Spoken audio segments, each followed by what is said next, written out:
Jadi mustahil kalau ada orang sholat, maaf, lisannya masih bisa berkata-kata kotor, itu mustahil. Nah, orang-orang semacam ini masuk neraka tanpa hisab. Ada di Quran surah 18 ayat 100 sampai 101.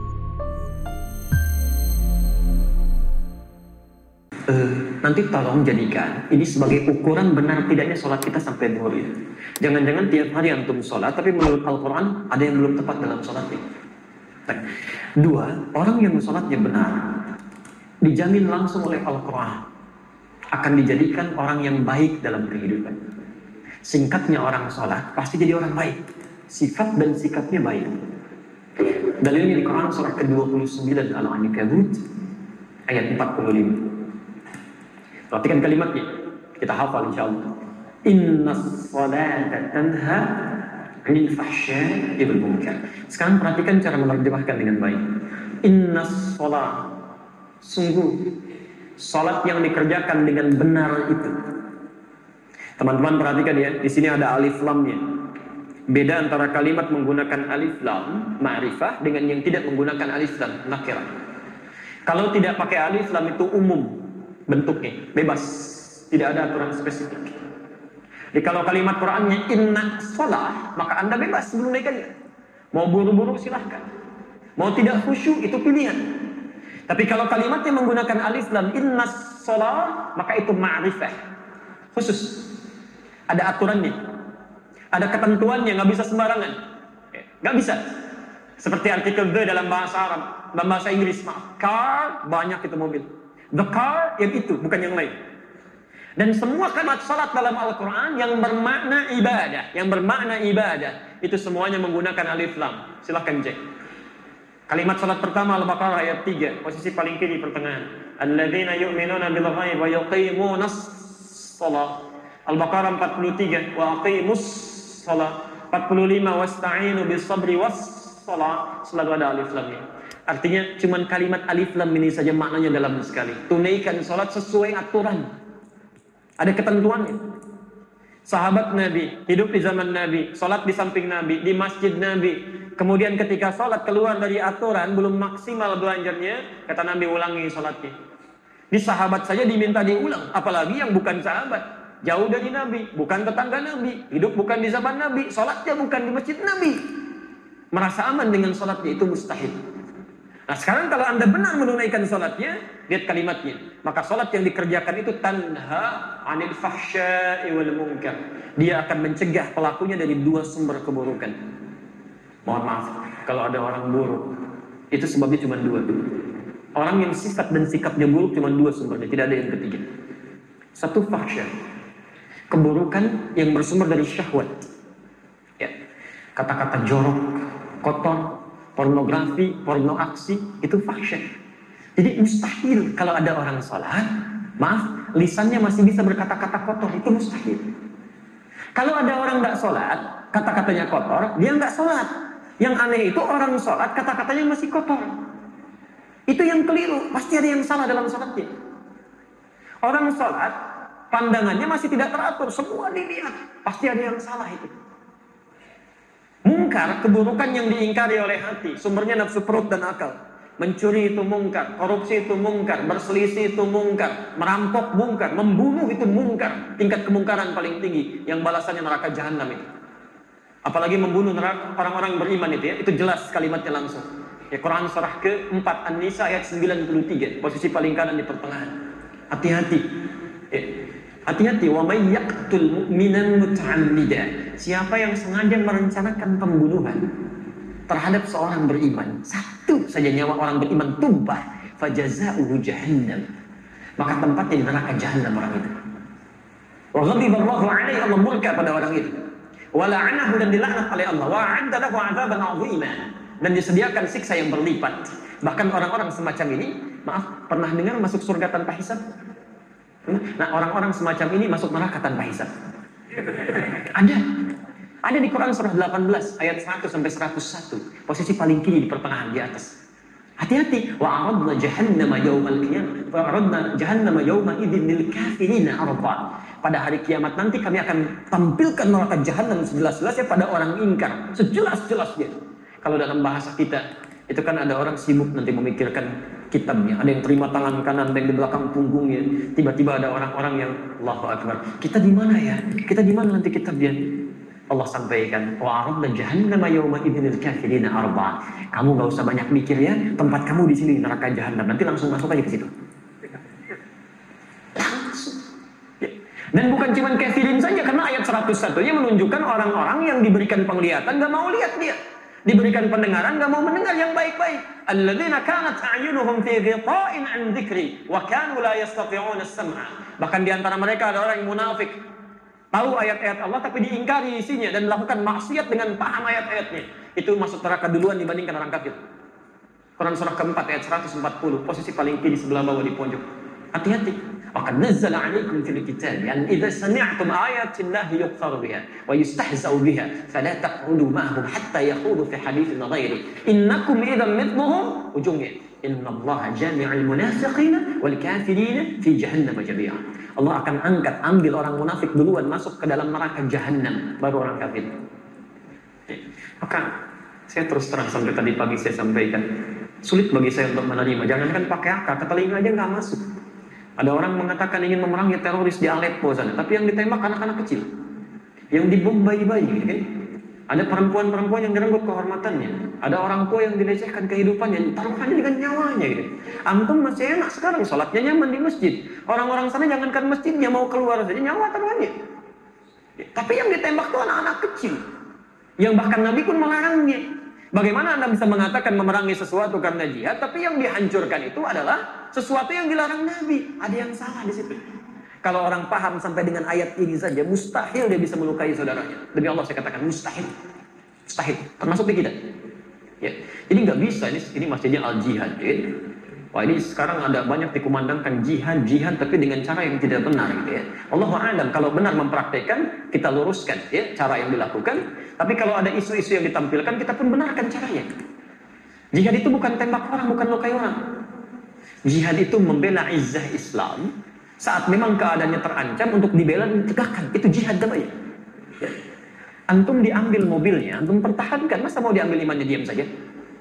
Aja jihad itu di situ. Kalau ada yang melukai, kita pertahankan. Ada yang mempersoalkan, kita pertahankan. Dan kalau orang mempersoalkan dengan ilmu, kita balas dengan ilmu, jihad pengetahuan. Kalau melukai fisik, kita pertahankan dengan fisik. Saya pernah di Lampung ditanya itu, Ustaz, apakah bom di Jalan Tamrin termasuk jihad fisabilillah? Saya bilang, Pak, setahu saya jihad fisabilillah itu jihad di jalan Allah, bukan di jalan Tamrin. Ada kaidah di situ, nggak bisa. Sekarang kan cukup ramai gitu ya, muncul ini, muncul itu. Kemarin ada bom Panji, ya luar biasa. Pelakunya ibu-ibu, konon kabarnya demikian. Tapi memang luar biasa itu tuh. Amerika punya bom 7,2 ton, radiusnya 150 meter. Rusia punya bom 8,2 ton, daya jangkaunya 300 meter. Bom Panci 3 kilo, 300 meter gitu. Ini siapa orang ini? Ya, orang mana sebetulnya gitu kan? Kalau salah, itu pemahamannya harus diluruskan, gitu kan? Kalau isu-isu berkembang, ya kita doakan supaya lebih baik lagi ya. Hati-hati itu penguasa panci ibu-ibu sekarang ya.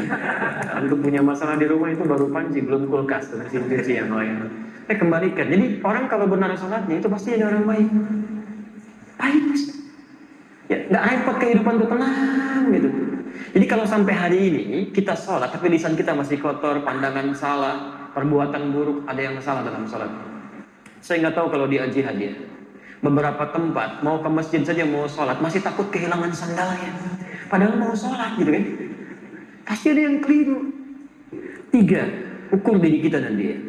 Yang ketiga, orang yang benar sholat kata Al-Quran. Sholat yang dikerjakan pasti berdampak pada ketenangan jiwanya. Tenang.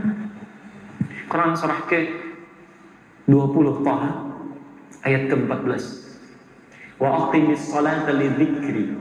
Tunaikan salat sebagai zikir kepadaku kata Allah. Okay. Zikir itu banyak di Quran. Banyak. Ba'da salat kita zikir. Sunnahnya zikir ada di Quran surah ke-4 ayat 103, posisi paling kanan sebelah atas. Fa idza qadaytumus salata fadhkurullaha. Maka jika telah tuntas Anda tunaikan salat, segera zikir kepada Allah. Ada kalimat diajarkan oleh Rasulullah SAW. Baca Al-Quran itu zikir, karena Al-Quran sendiri disebut dengan zikir.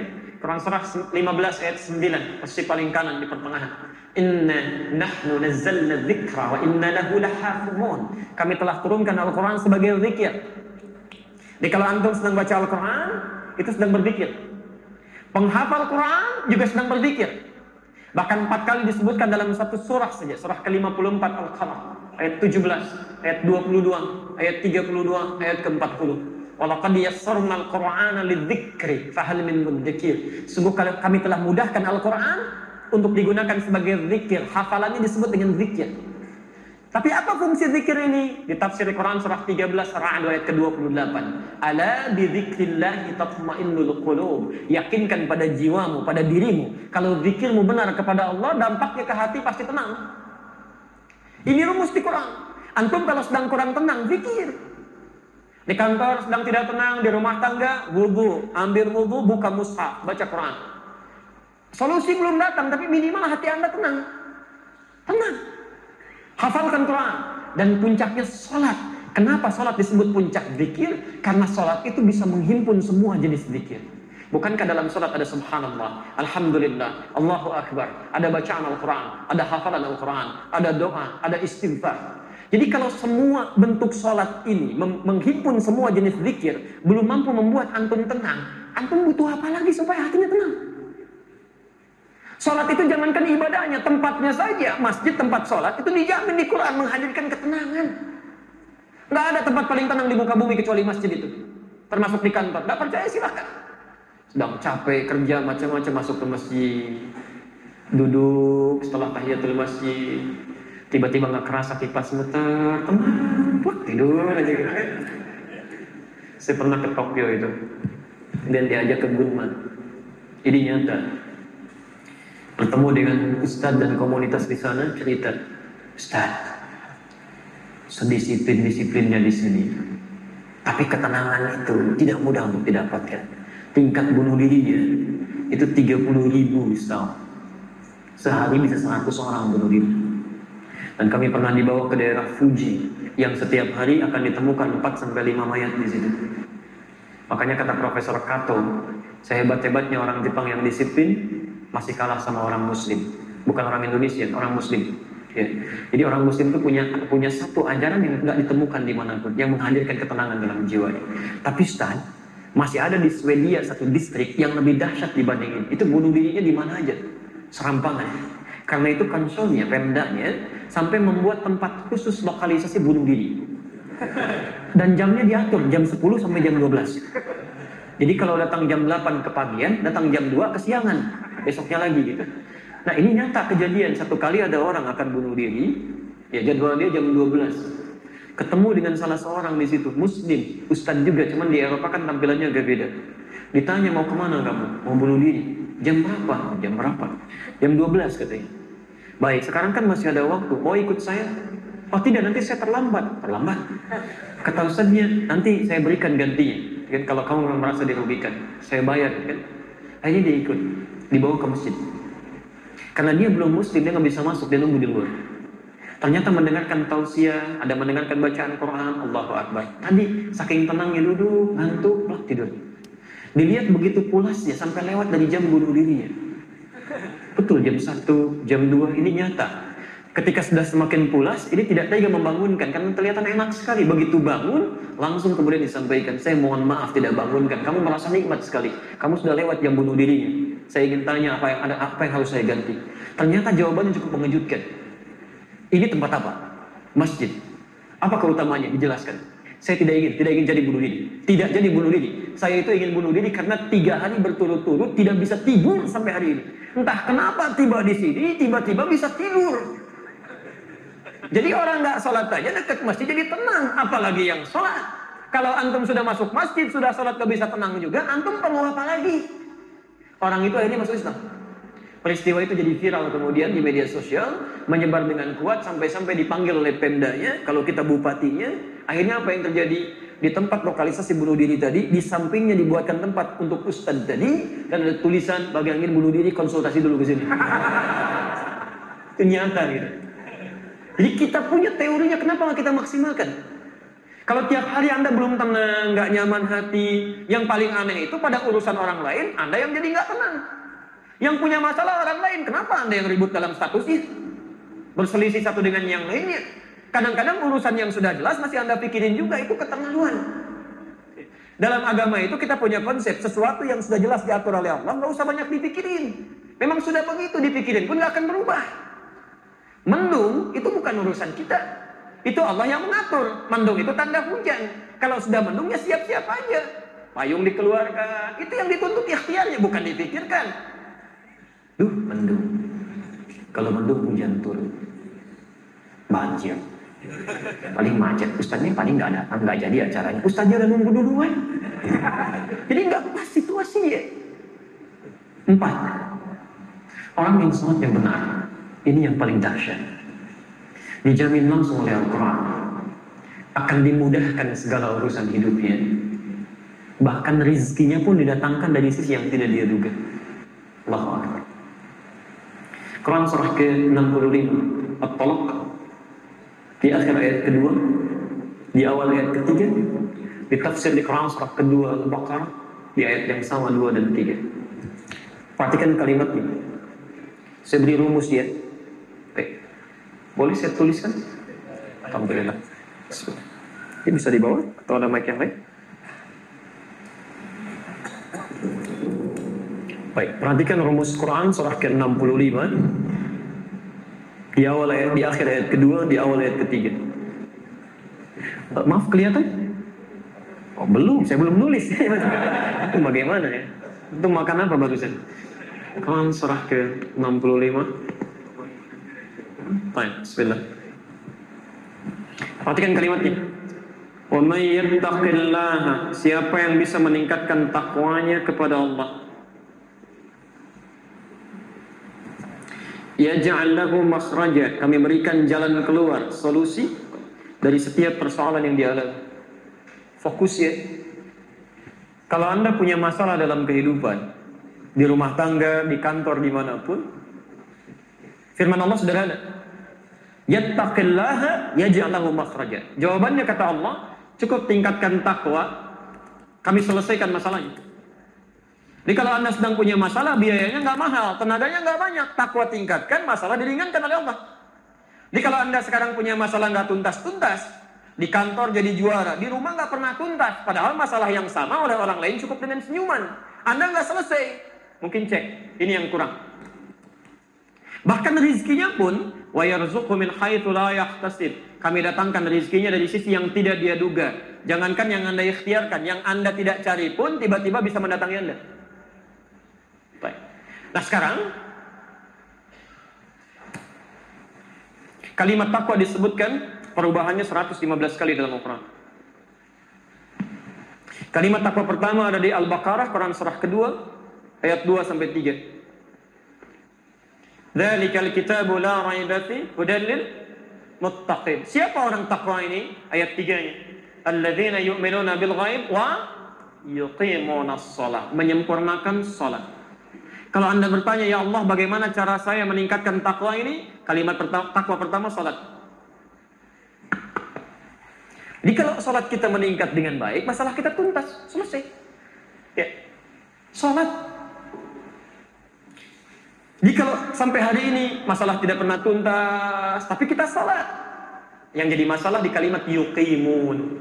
Barangkali belum sempurna cara salatnya. Belum sempurna. 5 saya agak segerakan.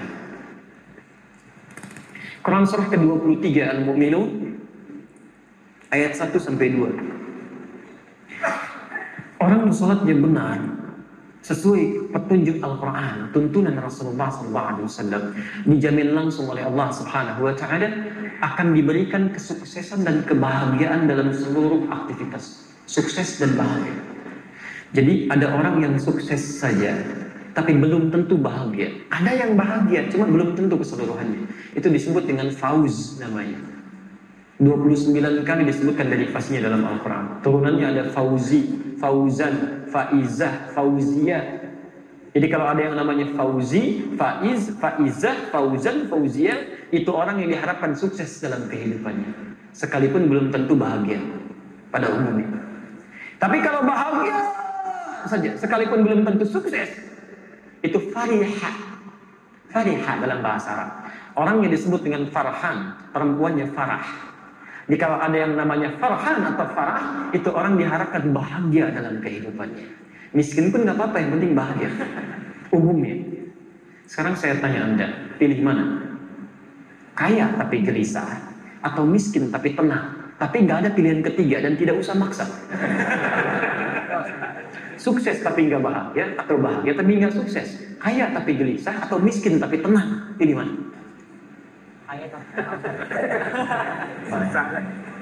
Karena Anda kesulitan memilih dan pasti memilih yang ketiga, maka Allah tidak memberikan pilihan pada kita kecuali yang ketiga. Kaya, sukses, bahagia. Masya Allah, itu falah namanya dalam bahasa Arab.